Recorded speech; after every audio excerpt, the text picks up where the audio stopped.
शुरुआत करते हैं इस एक बहुत ही अहम आंकड़े से। $105। ग्लोबल क्रूड ऑयल यानी कच्चा तेल $105 प्रति बैरल को पार कर चुका है।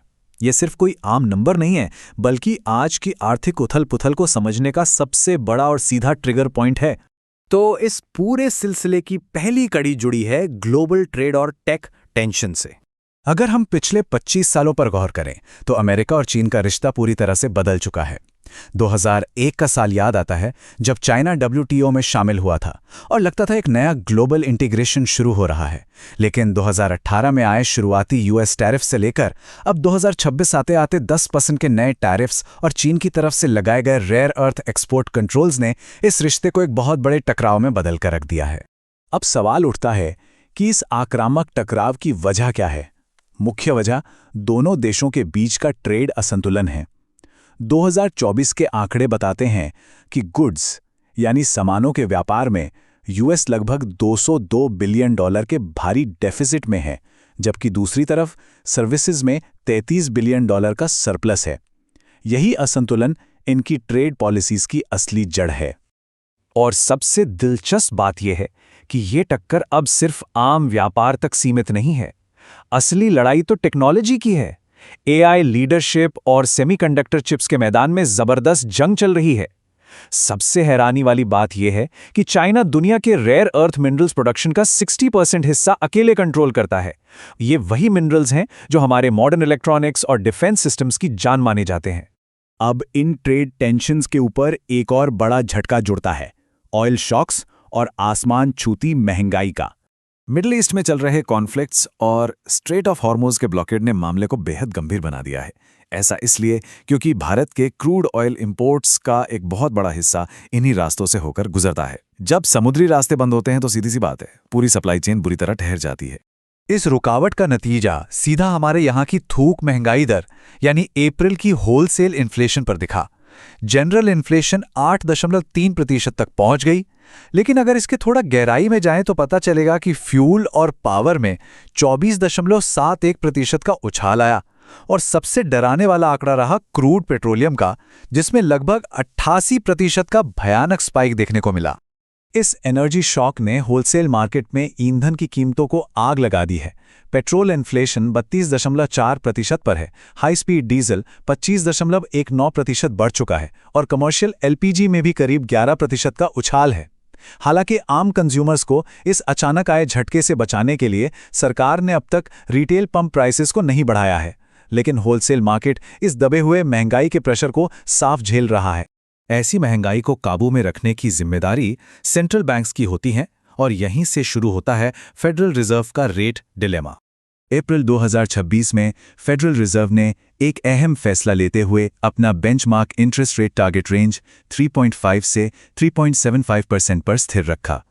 लगातार तीसरी बैठक में ये दर बरकरार रखी गई है ताकि इस उथल-पुथल भरे माहौल में मार्केट्स को एक स्थिर दिशा मिल सके। लेकिन इस बैठक की सबसे खास और ऐतिहासिक बात इसका आंतरिक विभाजन थी। इस फैसले में 8-4 का डिवाइडेड वोट सामने आया। अक्टूबर 1992 के बाद पिछले इतने सालों में ऐसा पहली बार हुआ है जब 4 ऑफिशियल्स ने किसी FOMC फैसले पर एक साथ असहमति जताई हो। ये साफ दर्शाता है कि पॉलिसी मेकर्स के अंदर इन्फ्लेशन और मिडिल ईस्ट की अस्थिरता को लेकर डर और चिंता कितनी गहरी हैं।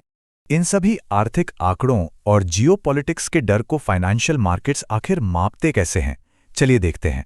यहाँ जिक्र करना जरूरी है इंडिया विक्स का। इसे मार्केट का फियर गेज यानी डर मापने का पैमाना भी कहा जाता है। ये इंडेक्स निफ्टी ऑप्शंस के ऑर्डर बुक पर ब्लैक शोल्स मॉडल का इस्तेमाल करके आने वाले 30 दिनों की मार्केट वॉलेटिलिटी का एक रियल टाइम अनुमान लगाती है। सीधे शब्दों में आगे मार्केट में कितनी हलचल होने वाली है, ये उसका एक कैलकुलेशन है। हाल ही में ये इंडेक्स 18.83 के आंकड़े के आसपास ट्रेड कर रहा है। ये नंबर एनालिस्ट्स और इन्वेस्टर्स के लिए बहुत मायने रखता है, क्योंकि ये करंट मार्केट सेंटिमेंट का एक ठोस और ऑब्जेक्टिव मेजर देता है, जिससे आने वाले रिस्क का अंदाजा लगाना आसान हो जाता है।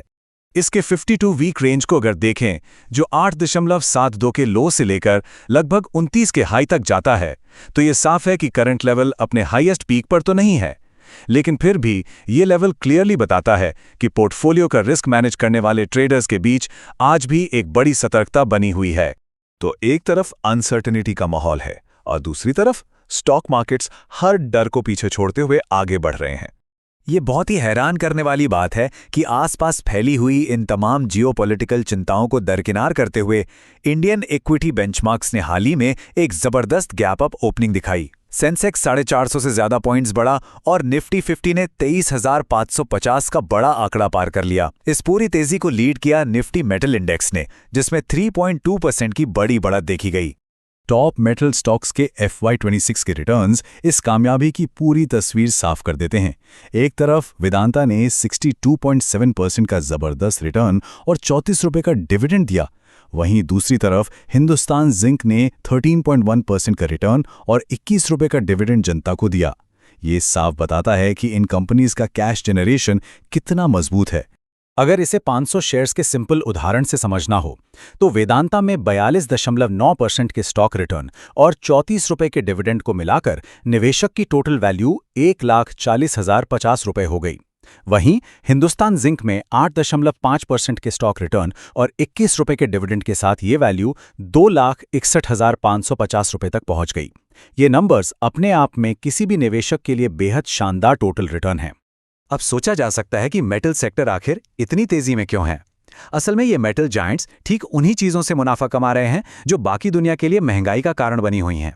ग्लोबल कमोडिटी प्राइसेस का हाई होना, सप्लाई चेन का ठहरना और डोमेस्टिक लेवल पर इंफ्रास्ट्रक्चर पर लगातार होने वाला खर्चा, ये सब कुछ इन कंपनीज के लिए आगे बढ़ाने वाली ढाल यानी टेल विंड्स का काम कर रहा है।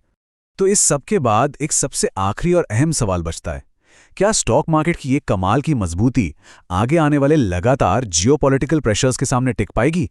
जैसे जैसे ये ग्लोबल शॉकवेव्स और भयंकर होंगे, क्या मार्केट तब भी अपनी ऐसी ही तेजी बरकरार रख पाएगा? ये वो प्रश्न है जिसका जवाब आने वाले वक्त में न सिर्फ हमारी बल्कि पूरी दुनिया की आर्थिक दिशा तय करेगा। इस विश्लेषण में हमारे साथ जुड़े रहने के लिए धन्यवाद।